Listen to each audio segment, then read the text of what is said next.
Só eu que não.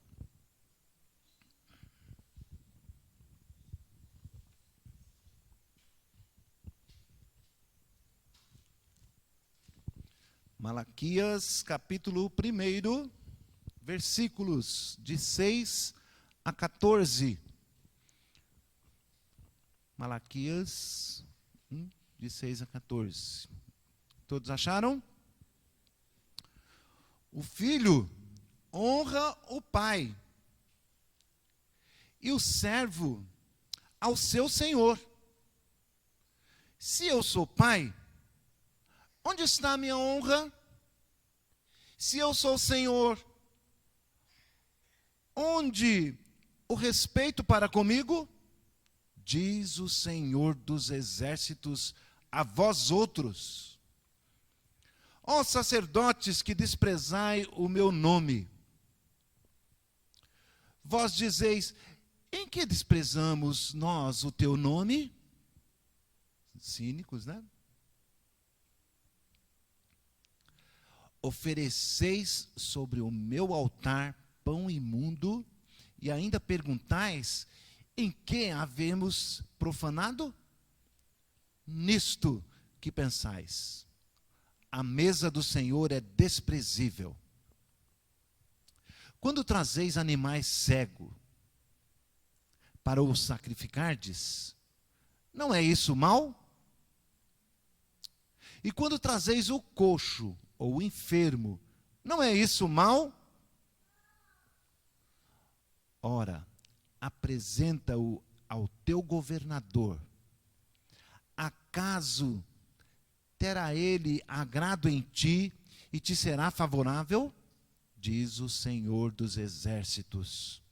Agora, pois, suplicai o favor de Deus, que nos conceda a sua graça.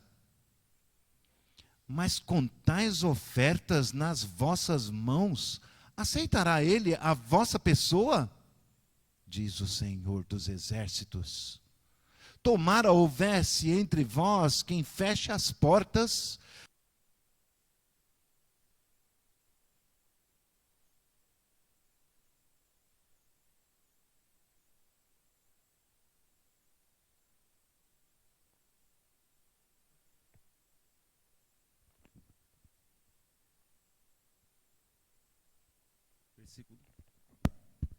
versículo 10. Tomara houvesses entre vós quem feche as portas, para que não acendesseis debalde o fogo do meu altar. Eu não tenho prazer em vós, diz o Senhor dos exércitos, nem aceitarei da vossa mão a oferta. Mas desde o nascente do sol até o poente, o dia todo, é grande entre as nações o meu nome, e em todo lugar lhe é queimado incenso e trazido ofertas puras, porque o meu nome é grande entre as nações, diz o Senhor dos exércitos. Mas vós o profanais, quando dizeis: a mesa do Senhor é imunda, e o que nela se oferece, isto é, a sua comida, é desprezível. E dizeis ainda: que canseira! E me desprezais, diz o Senhor dos exércitos. Vós ofereceis o dilacerado, e o coxo, e o enfermo. Assim fazeis a oferta. Aceitaria eu isso da vossa mão? Diz o Senhor. Pois maldito seja o enganador que, tendo um animal sadio e no seu rebanho, promete e oferece ao Senhor um defeituoso. Porque eu sou o grande rei, diz o Senhor dos exércitos.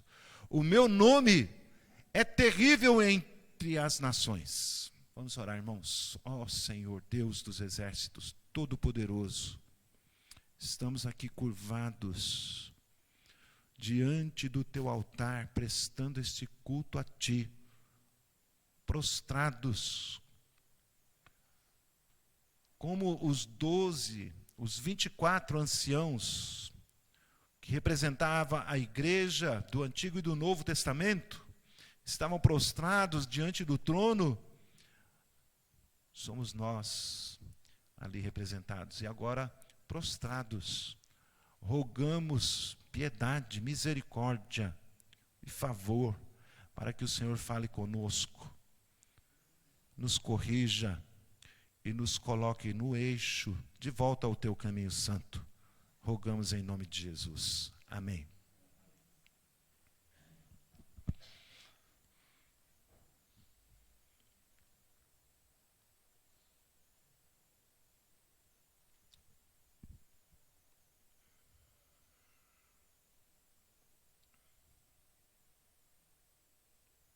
O próximo slide é da introdução. Então, nós vimos na semana passada, aqui mesmo no livro de Malaquias, Deus provando o seu amor para conosco. O texto nos falava a respeito de como ele prova isto, como ele demonstra o seu amor para conosco. A nossa mensagem, então, foi intitulada Não Duvide, Deus ama você. Vimos que Ele nos amou antes que nós existíssemos. Que Ele nos amou mesmo quando, depois de existirmos, nos tornamos seus inimigos. Rebeldes à sua vontade, ainda assim Ele nos amou. Vimos ainda que Ele prova o seu amor para conosco, quando, rebeldes, Ele não nos entrega aos nossos próprios pensamentos, às nossas vontades e disposições mentais rebeldes e pecaminosas. É o amor de Deus para conosco. Mas o povo perguntava para ele: em que tu nos amas? Então trabalhamos esse tema. Demonstramos então aquilo que o Senhor estava demonstrando, que o amor dele é imensurável. Mas a grande questão é, como é que nós respondemos a este amor imensuravelmente grande, maravilhosamente grande, o amor de Deus? Como é que nós respondemos a ele? Nós vimos que o povo perguntou: como assim? Em que tu nos amas? Tantas dificuldades, tantas lutas, tantos problemas. E o Senhor nos abençoa a porfia, como diz o hino. Nos sustenta de tudo que necessitamos. Não nos falta nada. Como pastor, Ele nos guia, nos dirige, nos alimenta, nos leva por águas tranquilas. As suas promessas e as suas misericórdias não têm fim. Como é que nós respondemos a este grande amor de Deus? Deveríamos, se é que ainda não, deveríamos responder com a nossa própria vida, deixando de ser rebeldes, submetendo-se à sua vontade, à sua lei. A sua lei não acabou, não passou. Jesus é o fim da lei, em que pese o cumprimento. A lei apontava para ele e ele cumpriu tudo que era necessário. Ele cumpriu a lei à risca. E todas as coisas que estavam escritas a seu respeito, cumpriu-se. A completar-se ainda com a sua volta. O complemento do final dos tempos, que se iniciou com a sua primeira vinda.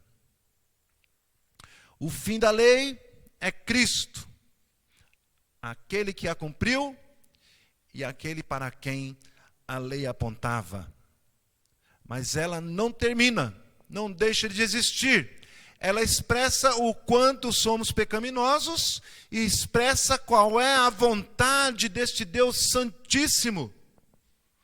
E Ele, na sua palavra bendita, nos diz qual é a forma de culto, o que Ele requer, como deve ser o culto agradável ao Senhor. E, na verdade, o culto deve ser em espírito e em verdade. Porque em espírito e em verdade expressa aquilo que é a tua vida. A tua vida representada no culto. E depois a tua vida como um culto ao Senhor.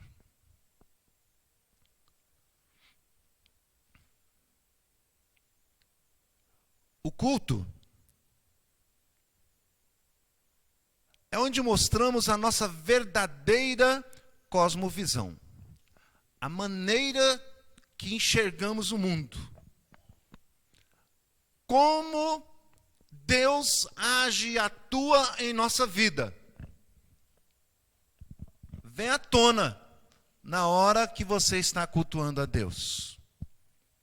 O que você está buscando no culto expressa aquilo que você é de fato.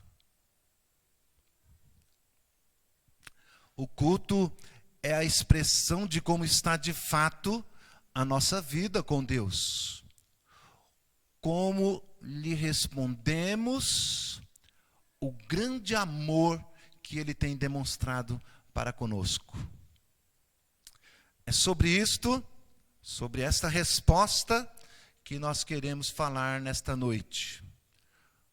Então, esse é o tema da nossa mensagem, o culto como resposta ao amor de Deus. Então, esse texto, amados irmãos, vem mostrar algo que tem sido recorrente ao longo dos séculos, de geração em geração, e que é bem possível que esteja acontecendo também com a nossa geração, conosco. E eu posso afirmar que é isto exatamente o que está acontecendo com 90% das igrejas que se diz evangélicas, que se diz povo de Deus, as igrejas contemporâneas. Então, vale a pena prestarmos atenção para vermos se não é o nosso caso ainda como igreja, ou se já não aconteceu, ou se está por acontecer, ou se está acontecendo conosco. Ou de repente, não como igreja, mas individualmente. Como é que está a tua vida com Deus? Como é que você o cultua? Como é que você está respondendo ao grande amor de Deus?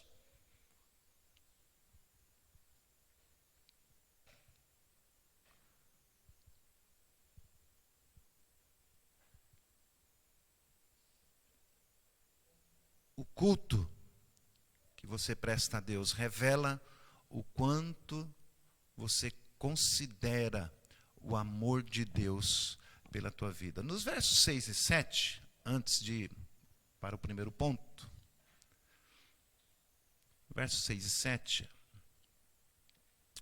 Deus fala através do profeta que o culto era a verdadeira expressão do desleixo.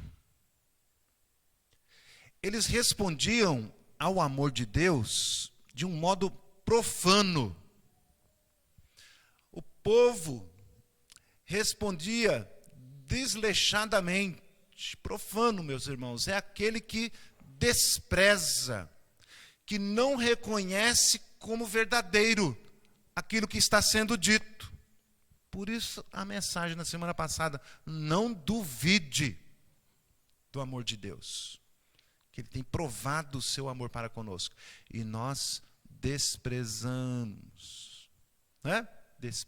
desconsideramos. É o mesmo que dizer, ele está mentindo. Percebe a gravidade? O culto, então, demonstrava profanação, desprezo. Não reconhece a Deus como justo, como santo, como digno de ser adorado. Profano é aquele que não dá o devido valor, que não tributa a Deus honra, glória e louvor, como ele é digno, como fica bem para ele, como ele é merecedor. Aí o Senhor começa dizendo no versículo 6, o filho honra o pai, e o servo honra o seu senhor. E ele nos faz lembrar o Senhor Jesus, né? Vós me chamais de Senhor, com razão, porque de fato eu sou. E ele nos ensina como tratar o pai com devido respeito. Quando ele diz que o meu alimento é fazer a vontade do meu pai, cuidar para que em tudo nós estejamos fazendo a vontade de Deus. Ele é pai. Fica bem a ele o respeito. Viu, filhos? Pequenininhos. Fica bem respeitar o papai. Olha, e Deus não é assim muitas vezes como nós somos, não. Às vezes a gente engole cada um dos filhos e Deus se posiciona aqui. Se vocês me chamam de pai, eu exijo de vocês a honra. E se me chamam de Senhor com a boca, devem assim me considerar e me respeitar como Senhor. Porque de fato eu sou pai e Senhor de Israel. Pai e Senhor da igreja, do meu povo. Fica bem, irmãos, respeitá-lo. Ao falar com ele, ao orar, não fica bem fazer determinações ao Deus Todo-Poderoso, ao Pai, ao Senhor. Diz o Senhor dos Exércitos a vós outros, ó sacerdotes, que desprezais o meu nome. Aqui os sacerdotes representando como liderança do povo de Deus, aqueles que estão à frente, que deveriam ser guias espirituais, orientar, colocar no caminho, exortar, chamar a atenção. Por amor do povo de Deus, eles estavam como sendo o pior exemplo. Ao invés de conduzir o rebanho, estava conduzindo por caminhos tortuosos. Irmãos, faz parte do amor a correção. O pai corrige o filho a quem ama. É bom, é bendito Deus que nos corrige, que nos chama a atenção, que nos exorta, que nos tira da lama, que nos põe em santidade, nos tira do erro. Aleluia! Foi uma das provas do amor de Deus que ele falou a semana passada. Eu amei a Jacó, por isso me revelei a ele, corrigi, disciplinei, chamei, exortei. Já Esaú, entreguei as suas disposições mentais. O Senhor, então, requer, reivindica pacientemente. Ele não precisava fazer isto. Pacientemente, chamando a atenção. Qual é, irmãos? Qual é o valor que você tem dado ao culto que Deus requer de nós? Em que lugar de prioridade? Em que posição?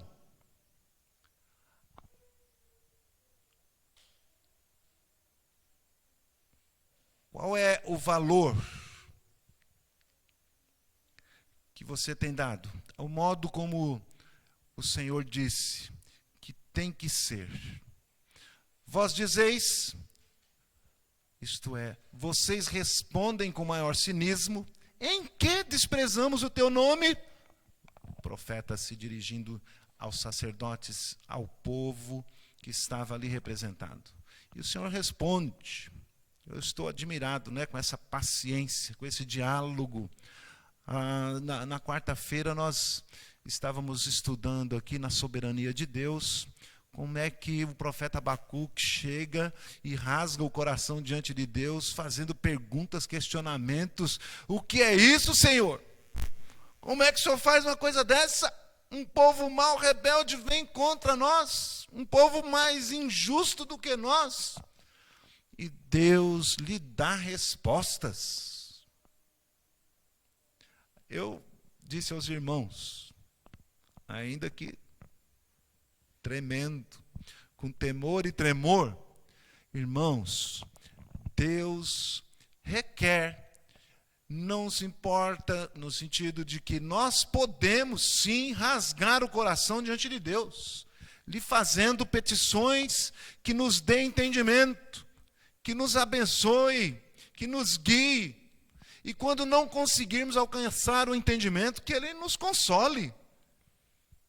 Porque quando Ele diz, é isso mesmo, é isso que eu disse, a gente fala assim, então, ok. O Senhor o disse. Nos enche de consolo, de conforto. Ainda que comece a chover canivete, mas o Senhor disse que é assim mesmo. Eu vou continuar temendo, seguindo no seu caminho. É consolo. É a ação da misericórdia de Deus. Significa que eles estavam desprezando, oferecendo sobre o altar do Senhor um pão imundo. Certamente ele está fazendo aqui menção aos pães da proposição. São chamados assim porque eram propostos, eram apresentados diante de Deus. Então, eram colocados os pães da proposição, 12 pães, o que significaria 12 pães? As 12 tribos, diante da face do Senhor. Não é? Foi preparada uma mesa especial para isto, colocados os pães diante do rosto. 12 pães da presença, 12 pães face a face com o Todo-Poderoso.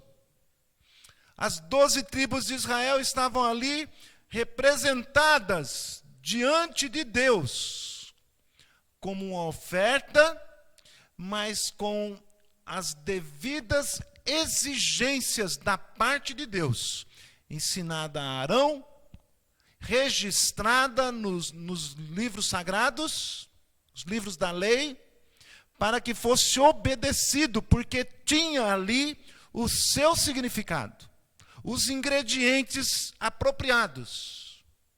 Deveriam ficar naquela mesa, no Santo dos Santos, por uma semana.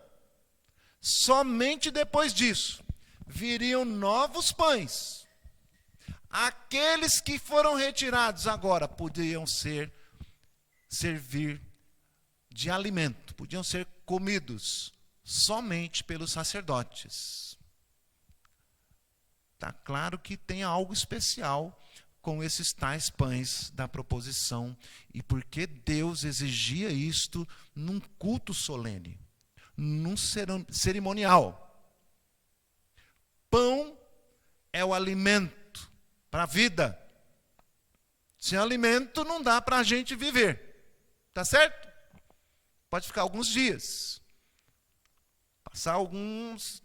Tem até as estatísticas, as contas certinhas de quantos dias. Não fui ver. Mas todos nós sabemos que sem pão não dá para ficar. Sem o alimento. evidente que ele está simbolizando o pão da vida. Deveria ser feito com cereais especiais escolhidos e apresentados diante de Deus, e depois voltava como alimento para eles. Os pães da proposição. E eles resolveram inovar, como quem, enjoados desse pão, talvez do sabor, talvez da maneira como a receita pedia. Então, oferecei sobre o meu altar pão imundo. Quem sabe não quisessem comê-lo mais, enjoados, irritados. Vamos inovar, vamos fazer diferente. E diferente da vontade de Deus, ele diz, isto é imundo. Os pães, que significam que o seu povo deveria estar constantemente na presença de Deus. Só assim poderiam ter vida, e vida em abundância. Significa, faz menção ao pão da vida, que possibilita o verdadeiro alimento para todo aquele que crê. Tinha que ter a receita certa, com os ingredientes certos, pelo tempo certo, isto é, por uma semana, por 7 dias. Depois poderia ser comido somente pelos sacerdotes, e então não poderia e nem deveria ser imundo, mas um serviço santo ao Senhor. Enfadados, não apresentavam conforme exigido por Deus. Cansados deste modo, faziam de tal modo que estava desagradando ao Senhor. Talvez seja o nosso caso, quando a gente procura fazer, quem sabe, um culto mais legal. Eu estou enjoado desta forma, antiquada. Vamos pôr música mais alegre? Ao invés de exaltar a Deus, vamos falar com o homem.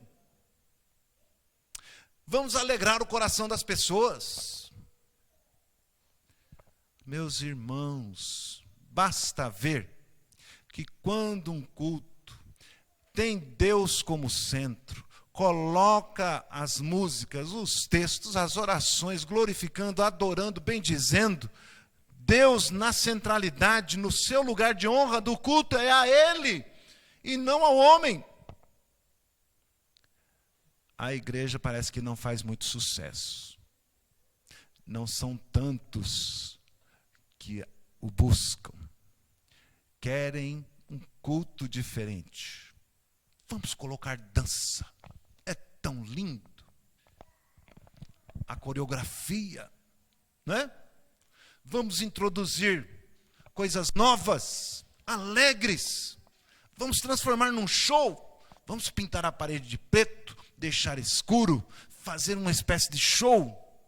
Vai ser mais agradável, mais atraente. Estou inventando isso tudo da cabeça não, viu? É uma realidade o que tem acontecido. É isto que Deus requer de nós? A gente pode pensar, pastor, mas não é isso que nós estamos fazendo. Mas é bom que a gente saiba que não deve cair neste laço, nessa tentação. É o que faz sucesso, é o que atrai gente. O número cresce. Fica linda a igreja, bem cheia. Linda aos olhos de quem? Já parou para perguntar, para pensar? Se Deus quer uma igreja cheia de gente fazendo aquilo que Ele não pediu? Introduzindo elementos no culto que Ele não pediu? Quais são os elementos do culto? A palavra, a oração e os cânticos. Mas não pode dançar para a glória de Deus? Dança lá em casa quando você arrumar um emprego. E Deus te abençoar com alguma coisa, você der pulo de alegria e dançar na presença do Senhor, como uma expressão de alegria e de louvor para a glória do Senhor, está ótimo e está lindo, não tem nenhum problema. Quando chegar da guerra que você venceu, como fez Davi, mas o Senhor não requereu de vós trazer para o culto público de adoração danças. Não pertence, não faz parte do culto ao Senhor. Tem a receita certa, com os ingredientes certos, pelo tempo certo. O culto é como Deus quer que seja, e não como nós queremos. Tem elementos, momentos. Quais são os momentos do culto?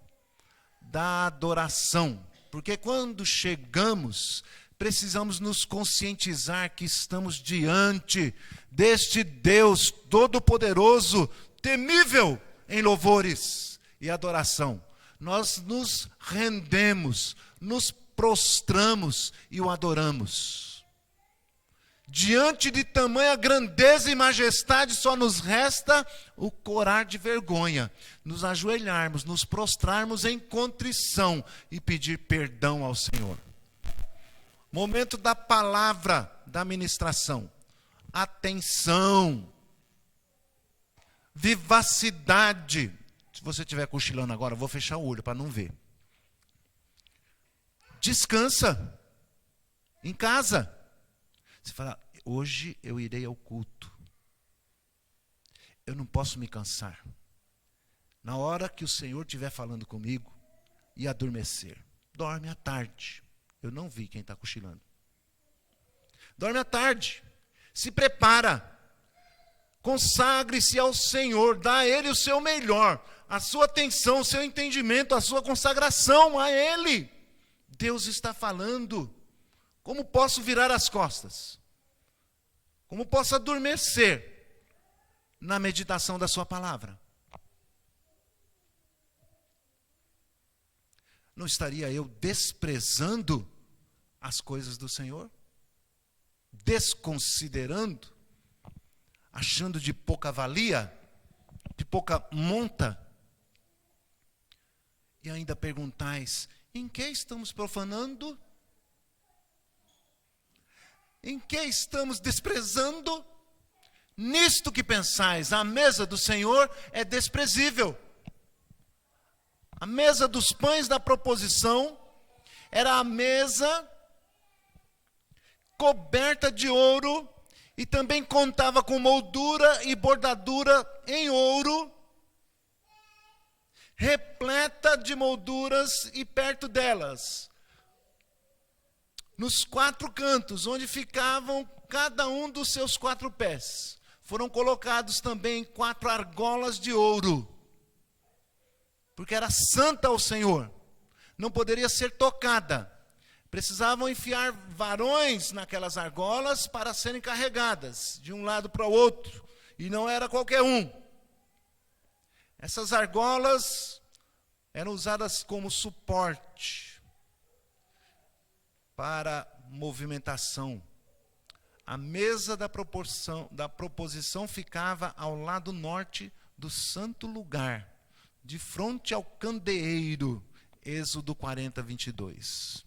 Parece-me, irmãos, tamanho zelo, tamanho cuidado, tamanha exigência que estava falando, apontando para uma outra mesa que seria instituída pelo nosso Senhor e Salvador Jesus Cristo. Uma mesa de suma importância para as nossas vidas, posta como memorial, não somente como memorial, mas para comunhão, para coparticipação, para nos assentarmos à mesa com o Rei da Glória. Não é nada desprezível. É a expressão do amor de Deus por nós, haveremos de desprezá-la? Não devemos discerni-la? Não devemos apreciá-la? Não devemos desejá-la ansiosamente? No dia da Santa Ceia, a gente quando chega aí, aqui vê a mesa, e fala, a ceia hoje. Nós não deveríamos desejá-la? O seu significado, a sua singeleza, a sua pureza, ela é acessível, ela é aberta a todos aqueles que lhe dão ouvidos, que lhe dão valor, que não a desprezam, que não a profanam. Qual é o valor da mesa do Senhor para você? Que valor ela tem? Em outras palavras, que valor você dá ao significado que ela traz, a expressão do amor de Deus para conosco? Pois Ele prova o seu amor para conosco, pelo fato de ter Jesus morrido por nós, sendo nós ainda pecadores, se entregando naquela cruz, derramando seu sangue, partindo seu corpo, por amor de nós. Devemos amá-la. E assim, amados irmãos, esta é a sentença. O Senhor nos dá ainda 3 argumentos, pacientemente, compassivamente,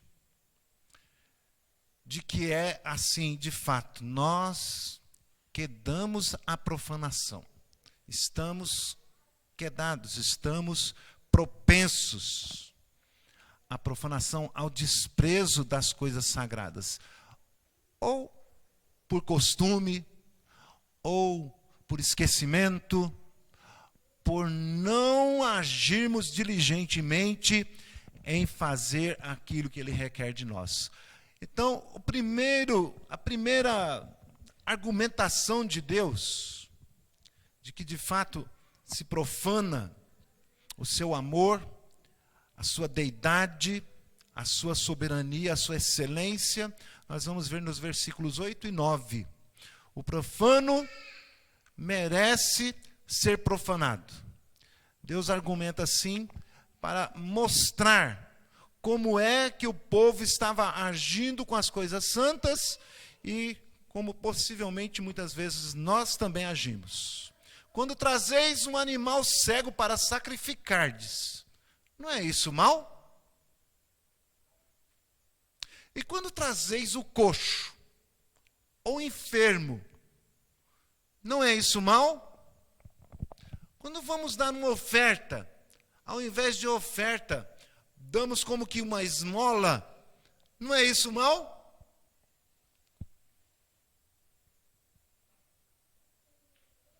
Diz o Senhor dos Exércitos, não poderia ser nem cego, nem manco, nem sujo, nem doente. Isto simbolizava o presente de Deus para conosco. É interessante, Ele requer que nós ofertemos aquilo que é o presente que Ele nos dá. Como disse o presbítero Neil, tudo vem dEle e para Ele, que nos abençoa. Os animais, era requerido que fosse perfeito, sem defeito algum. Não é aquele que está sobrando. Não é aquele que, porventura, se machucou, quebrou uma perna. Eu não vou poder mais usar esse animalzinho, então vou levar isso aqui mesmo para o templo. Não era aceito. Não era bom aos olhos do Senhor, porque estava simbolizando o Cordeiro de Deus, que tira o pecado do mundo. Tinha que ser perfeito, sem mancha, sem mácula, sem sujeira. nenhum dos seus ossos deveria ser quebrado. Mas Israel estava profanando e desprezando ao Senhor com este rito. Quando trazemos a sobra, quando trazemos o que não nos custa nada, ou o que é tão pouco que nada representa para nós, vou dar isso aqui mesmo. Ou a oferta para, de repente, ajudar pessoas, pega a pior roupa, o agasalho mais ruim que tiver, rasgado. Às vezes você vai fazer uma coleta para abençoar algumas vidas, você vê roupas sujas. Não tiveram o cuidado de limpar, de lavar para poder levar. Então, amados, devemos pensar melhor aquilo que nós ofertamos ao Senhor. E o Senhor Jesus diz, se você vier trazer uma oferta, e se lembrar que um irmão tem algo contra você, a sua oferta não será aceita. Não adianta entregar. De nada serve. Volta. Reconcilia-te com ele. E depois então entrega a sua oferta. Do contrário, não é isso mal, diz o Senhor. Na parte B do versículo 8 ainda, faça o seguinte, seria Deus falando, faça o seguinte. Deus traz essa proposta. Ora, apresenta essa oferta, esse animal, ao teu governador. E ele faz essas duas perguntas. Acaso terá ele agrado de ti? Te será favorável? Irmãos, às vezes a gente tem mais estima, consideração, respeito, honra com homens.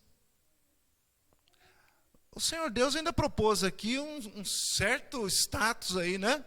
Que de fato nós devemos honrar, porque a própria Escritura nos manda. Mas o Senhor está dizendo, vai lá e dá essa oferta para ele. Será que ele vai te receber? Será que ele vai te considerar? Será que ele vai te ouvir? Será que ele vai aceitar isso? Versículo 9. Agora, pois, vocês suplicam o favor de Deus que conceda a sua graça.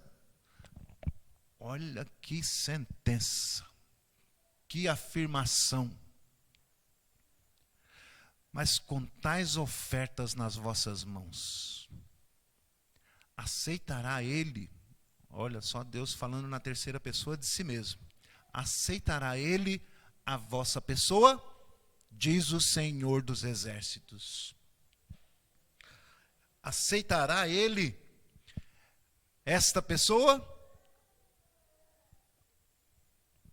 Se nem o governador, que é homem, não aceita, quanto mais o Senhor dos Exércitos.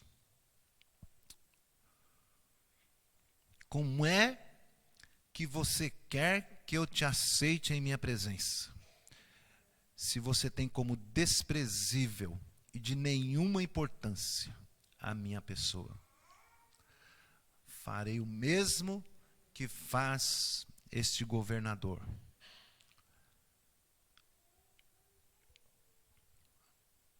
Não me agrado de ti, nem aceitarei na minha presença, e nem te serei favorável.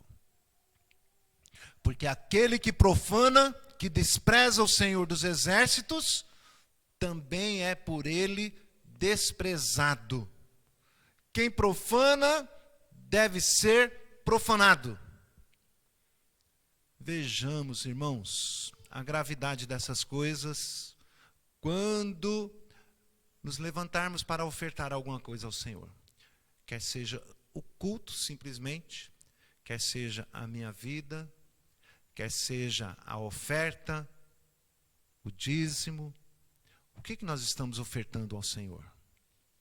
Como você tem ofertado o seu culto em resposta ao grande amor de Deus? O segundo argumento que o próprio Deus apresenta está no versículo 10. Tomara houvesse entre vós quem feche as portas, para que não acendesses debalde ou em vão, à toa, o fogo do meu altar. Eu não tenho prazer em vós, diz o Senhor dos Exércitos, nem aceitarei da vossa mão a oferta. É Deus dizendo, se não for como eu exigi, se não for como prescrevi na lei, na palavra, como ele tem anunciado, demonstrado, eu não aceito, não quero, não requeri de vós o simples comparecer nos meus átrios. Devemos consagrar a nossa vida ao Senhor, e o culto será a expressão disto. O culto para adoração, para render graças, para bendizer-lhe o nome, para adorá-lo, para contemplar a beleza do seu amor. Ele é digno que na minha vida eu o adore constantemente, que no culto seja ele o centro, na minha vida seja ele o centro. Este versículo 10, diz algo muito sério. Se não for assim, que alguém tenha a hombridade de fechar as portas. Não quero culto assim. Ofertemos, amados irmãos, o nosso melhor ao Senhor. Culto, a oferta, a nossa vida. O terceiro argumento, esse foi rapidinho, né? O terceiro argumento de Deus, ele vem do versículo 11 ao 14. Desde o nascente até o pôr do sol, até o poente, o dia inteiro, de manhã até a tarde, é grande entre as nações o meu nome. O argumento agora, resumir desta maneira, como vocês veem aí, né? Deus é digno do melhor e não ficará sem verdadeiros adoradores. Ele começa a falar e anunciar algo que já era presente, mas ao mesmo tempo ele anuncia algo que ia acontecer futuramente. Desde de manhã até a tarde é grande o meu nome entre as nações. É grande desde que Moisés tirou o povo do Egito. A palavra diz que ele levantou a Faraó para que o mundo conhecesse o seu nome, porquanto venceu o Faraó. O seu nome é grande quando era anunciado, lá vem Josué, com os israelitas. O Deus deles é tremendo, é terrível. E temiam, e o reconheciam como grande. Era grande já desde os dias de Davi e Salomão, quando veio gente de toda parte para adorar o Deus de Israel, o Deus da sabedoria, o Deus das insondáveis riquezas em Cristo. O nome dele já era grande quando derrotou Senaqueribe. Usou ele como martelo, usou ele como disciplina. E se torna, e se mostra, e se revela grandioso ao mundo, quando faz com que o grande Nabucodonosor se curvasse diante dele. Expressou sua grandeza. Seu nome é grande. E em todo lugar lhe é queimado incenso e trazidas ofertas puras. Porque o seu nome é grande entre as nações, diz o Senhor dos Exércitos. É fato que as nações não lhe queimavam ainda as ofertas, não lhe prestavam o culto ainda. Mas ele declara algo que ainda não tinha acontecido, como se já se fosse. Talvez a tradução para esta frase, para este verso, em todo lugar será queimado incenso, será ofertado ao Senhor. Mas eu entendo que está estabelecido desde a eternidade. A sua palavra é afirmada, conta como certo. Diz o que ainda não foi, como se já tivesse sido. Então se cumpre esta profecia no Senhor Jesus Cristo. E o Evangelho se espalha pelo mundo. Hoje estamos nós aqui. Anos depois, milhares de quilômetros distantes, um oceano separando e nós nos curvando, oferecendo ao Senhor um culto de adoração ao seu bendito e santo nome. Mas vós, disse ele, me profanais, ou profanais o meu nome, quando dizeis, ele está dizendo, vocês a quem me revelei, a quem eu sustentei, a quem eu conduzi em vitórias, a quem eu alimentei, a quem eu me revelei, a quem eu escolhi. Profanam a mesa do Senhor. A mesa do Senhor é para vocês imunda. E os que nela se oferece é comida desprezível. E disse ainda, que canseira! É o que eu disse há pouco, o culto está nos cansando. Está nos deixando afadigados. Que tortura! Essa música de novo. Essa mensagem comprida. Não aguento mais. Quando é que isso acaba? Eu quero ir embora. Fadiga no juízo, fadiga nas pernas.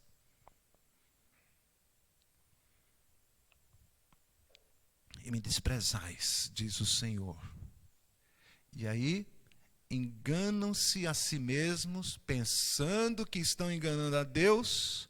Vós, os que ofereceis o dilacerado, o coxo, o enfermo, o resto, o de pouca conta, o sem valor. Assim fazeis a oferta. Aceitaria eu isso da vossa mão? Diz o Senhor. Maldito seja o enganador que, tendo um animal sadio no seu rebanho, promete e oferece ao Senhor um resto, um defeituoso, um doente. E a razão para isto, para que seja amaldiçoado aquele que cuida das coisas do Senhor relaxadamente, maldito seja, está escrito lá no profeta Jeremias também. Por quê? Porque o Senhor é o grande rei. Não foi o que cantamos há pouco? Ele é o grande rei, diz o Senhor dos Exércitos. O meu nome é terrível entre as nações. Amados irmãos, hoje em dia já se cumpriu essa palavra. Fomos alcançados pela sua graça, pela sua bondade. O apóstolo Paulo, escrevendo aos Romanos, lá no capítulo 11, versículos 19 em diante, diz assim, nos fala numa linguagem bem simbólica, bonita, que nós somos como galhos enxertados na oliveira, cujos ramos naturais foram quebrados. Os ramos naturais se referem a Israel, que brutos, endurecidos, não reconheciam este amor de Deus. Eu vos amo. Em que nos amais? Vocês estão me profanando o nome. Em que nós estamos profanando o nome? Foram quebrados da oliveira boa, santa. Nós, que éramos da oliveira brava, que não dava frutos, para nada serviríamos, senão para ser lançados ao fogo e queimados. Deus pega esses galhos e enxerta na oliveira santa, boa, cujos frutos são para a vida eterna. Paulo usa essa figura maravilhosa, mas faz um alerta. Não se gabe disso, dizendo que pode agir de qualquer maneira, achando que pode profanar, que pode desprezar o nome do Senhor, porque estou seguro, porque Ele me enxertou na oliveira, porque foi Ele quem me buscou, quem me chamou. Aí Paulo diz, versículo 19, alguns ramos foram quebrados para que eu fosse enxertado. Correto. Eles foram quebrados por causa da sua incredulidade. Mas você continue firme, mediante a fé. Não se orgulhe disso, mas tema. Versículo 21. Porque se Deus não poupou os ramos naturais, também não poupará você. É um alerta, uma sentença.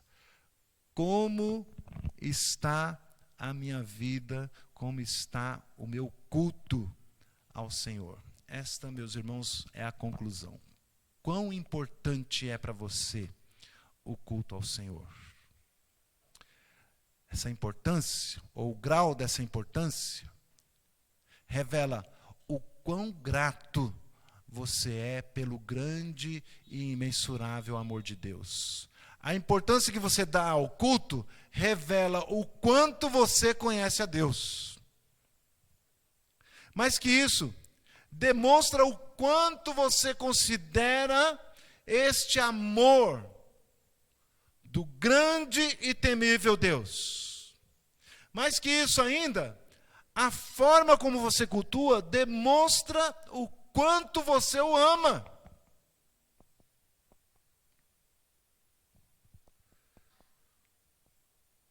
Pacientemente, o Senhor vem nos corrigindo, exortando, afinando a nossa caminhada, nos santificando,